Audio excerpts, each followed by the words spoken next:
Salut tout le monde, on se retrouve aujourd'hui pour une nouvelle vidéo où je vais vous parler de notre semaine dernière qui s'est terminée par un concours de Hunter. Effectivement, ce dimanche 10 novembre, j'étais engagée avec Exter au concours annuel de Hunter Derby des écuries de la Falise. Pour préparer ce concours, dans la semaine, nous avons fait une séance sur les barres. J'avais installé un petit parcours type Hunter dans notre carrière. Exter a été pas mal du tout lors de cette séance, il avait très bien sauté dès la détente, comme vous pouvez le voir sur ces images. On avait donc fait quelques sauts sur cet obstacle isolé, puis on est ensuite directement passé sur le parcours à environ 70 cm. Donc comme d'habitude pour commencer un parcours de Hunter, on commence avec un cercle au galop avant d'aller sur le numéro 1. Le numéro 1, c'était donc ce petit auxerre sur lequel on a détendu. Après une grande courbe sur le pied droit, je venais sauter au-dessus des plots, donc totalement sur la gauche de ce vertical. Réception pied gauche pour revenir faire une grande courbe et ensuite redescendre sur la pointe.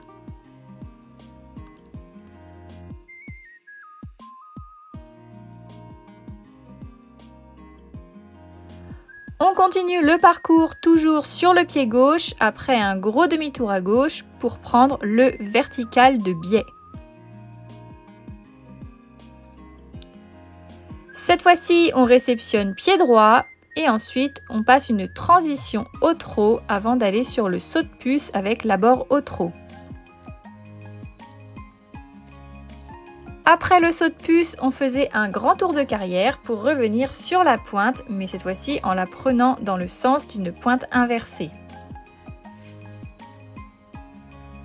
On continuait toujours sur le pied droit pour reprendre le vertical avec les plots, mais contrairement à tout à l'heure, je le sautais dans l'autre sens, donc tout à droite de l'obstacle.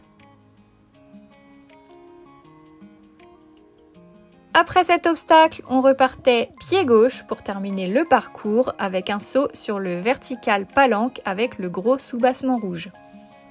Donc je suis globalement assez contente de cette séance avec Exter, c'était de bon augure pour notre Hunter de fin de semaine. Ce même jour où j'ai sauté avec Exter, j'ai ensuite décidé de faire également sauter London.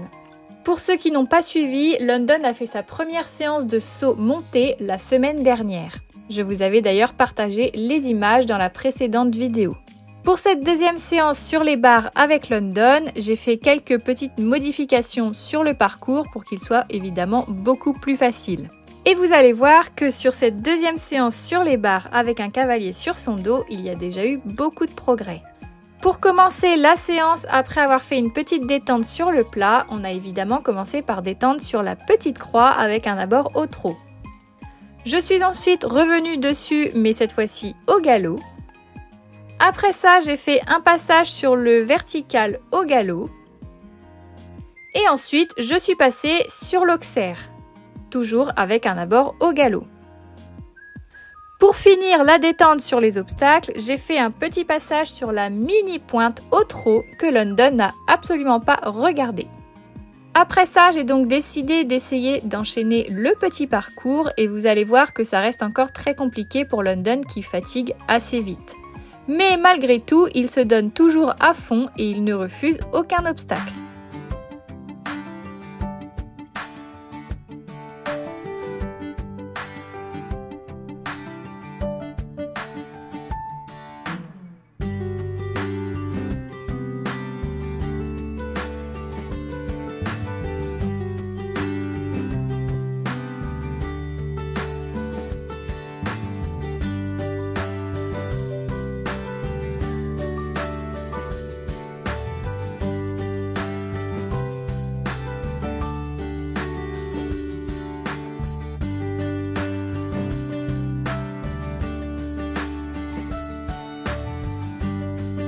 Bon, comme vous pouvez le voir, notre parcours était assez brouillon, moi je m'agite beaucoup dessus et London n'arrive pas bien à garder son galop. Du coup, pour ne pas le laisser là-dessus, j'ai juste refait la ligne des deux croix pour essayer d'avoir de meilleurs sauts. Je suis quand même assez contente de cette séance pour une deuxième expérience sur les barres.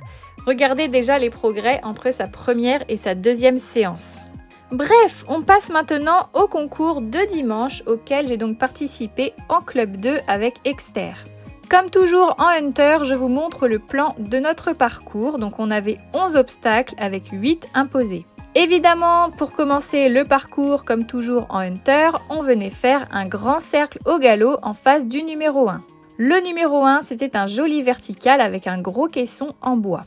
Du 1 au 2, on avait un premier PI. Donc je vous le rappelle, un PI, c'est un passage imposé. Il était évidemment à faire sur le pied droit puisqu'on partait à droite. Le 2, c'était ensuite ce joli vertical blanc.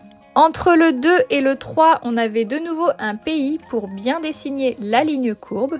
Et donc le numéro 3, c'était un vertical sur paille. Après le 3, on avait encore un PI qui nous obligeait à faire une courbe assez serrée pour aller sur le numéro 4. Et le numéro 4 avait un profil assez similaire au numéro 2. Après le 4, il fallait passer devant le numéro 11, c'était un passage imposé, pour venir sur le numéro 5 qui était la pointe. J'avoue que cette pointe m'impressionnait un peu car elle était quand même assez large au milieu.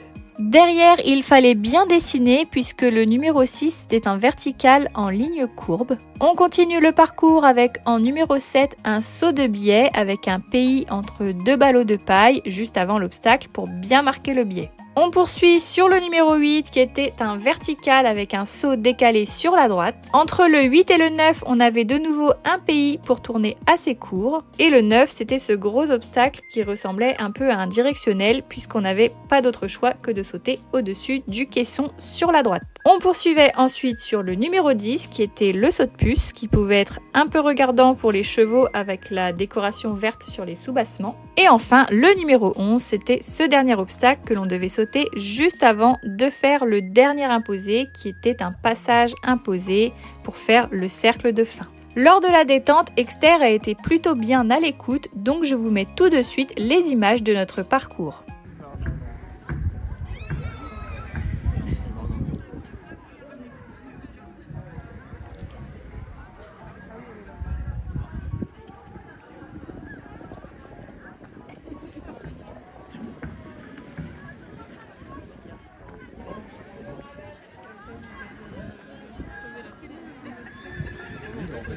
Ils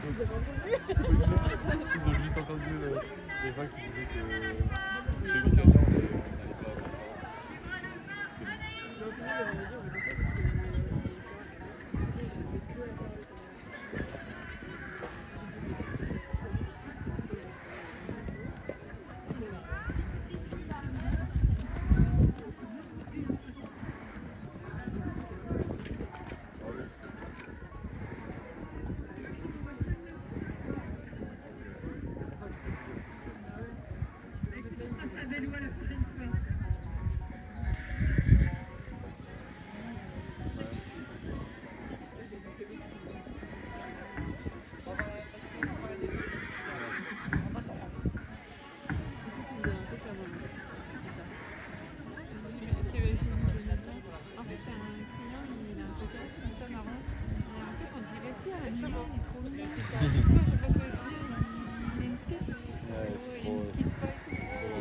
c'est trop énorme, ça colle tout le temps. Sur ses épaules, ça fait un peu bon, ça fait marron, puis un peu.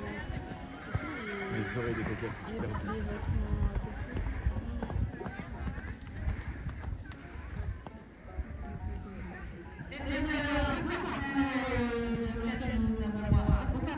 Nous sortons donc sans faute de ce tour avec tous les imposés réalisés.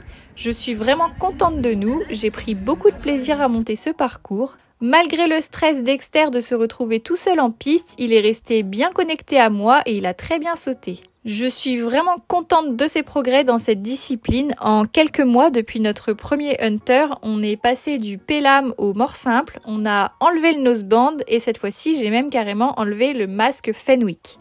Ça peut paraître pas grand chose, mais pour nous, c'est vraiment un énorme pas. Donc, au niveau des résultats, on sort avec une note de 93%. C'est encore une fois une note excellente. Malheureusement, en club, on est toujours hors concours, sinon on aurait pris la tête du classement. Exter a encore une fois brillé dans cette discipline. Le dressage et le hunter sont deux disciplines qui correspondent 100% à Exter. La semaine prochaine, ce sera d'ailleurs en dressage que nous serons avec Exter, mais je ne vous en dis pas plus sur le lieu et l'épreuve que nous allons faire. Vous découvrirez tout ça dans une prochaine vidéo. Donc voilà, c'en est tout pour cette vidéo. J'espère qu'elle vous aura plu. Comme d'habitude, n'hésitez pas à liker et commenter cette vidéo et à vous abonner à la chaîne. Sur ce, je vous fais à tous de gros bisous et je vous dis à bientôt dans une prochaine vidéo.